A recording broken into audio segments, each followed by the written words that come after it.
আজ রবিবার, কিন্তু আমার জীবনে রবিবার নেই। বিয়ের আগে আমার জীবনেও ছিল রবিবার। সোম থেকে শুক্র ছিল ফুল ডে, শনিবারে ছিল হাফ ডে, আর রবিবারে ছিল হলিডে। কিন্তু বিয়ে আর বাচ্চা, এই দুটি ঘটনা যেদিন থেকে আমার সাথে ঘটেছে, আমার জীবনে রবিবার উধাও হয়ে গেছে। আমার সোম থেকে রবি প্রত্যেক দিন হয় ফুল ডে, কোনো ছুটির দিন বা হাফ ডে কিচ্ছু নেই। রবিবার আমরা মানাই, না মানানো হয় না, কিন্তু রবিবার মানাই ঘরে মহাভোজ। ওই ভাত ডাল রুটি ওইসব খাওয়া চলবে না। আর এই রবিবারটা কী করে পালন করব, সেটা আমাদের শনিবার রাতের থেকেই শুরু হয়। শনিবার রাতে খাওয়া দাওয়ার পর আমরা গোল টেবিলে বসি। গোল টেবিলে আমরা আলোচনা করি, চা খাবার, জল খাবার নিয়ে। আমাদের আলোচনার বিষয় হলো রবিবার সকাল থেকে রাত অবধি কী খাওয়া দাওয়া চলবে।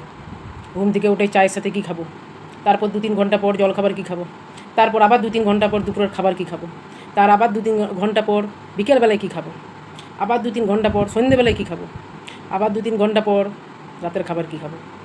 মানে পর্ব চলতে থাকে, পর্ব। প্রত্যেক বেলাতে আমাদের দুবার করে পর্ব চলতে থাকে। এক একটা বেলায় আমরা 2বার করে পর্ব পালন করি। রবিবার মানে যার বর আছে বরের হাত ধরে যাই, যার বয়ফ্রেন্ড আছে বয়ফ্রেন্ডের হাত ধরে যাই। কেউ যায় শপিং মল, কেউ যায় বাজার, কেউ আবার আরও কিছু কিনতে, কেউ আবার প্রেম করতে, কেউ যায় পার্ক। আমিও ঘুরি। রান্নাঘর থেকে বেডরুম, বেডরুম থেকে আবার বাথরুম, বাথরুম থেকে আবার ডাইনিং রুম, আমিও সব রুমে ঘুরতে থাকি। আর আমিও হাত ধরে ধরেই ঘুরি। কড়াইয়ের হাত ধরছি, কখনো কখনো তাওয়ার হাত ধরছি, কখনো হাতা খুন্তির হাত ধরছি। আমিও হাত ধরে সারাদিনে ঘুরতে থাকি।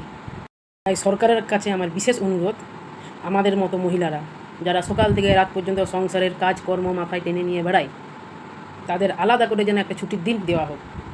সবারই জীবনে রবিবার আসছে, কিন্তু আমাদের মতো মহিলাদের জীবনে রবিবার নেই কেন? আমাদেরকেও ছুটি দেওয়া হোক।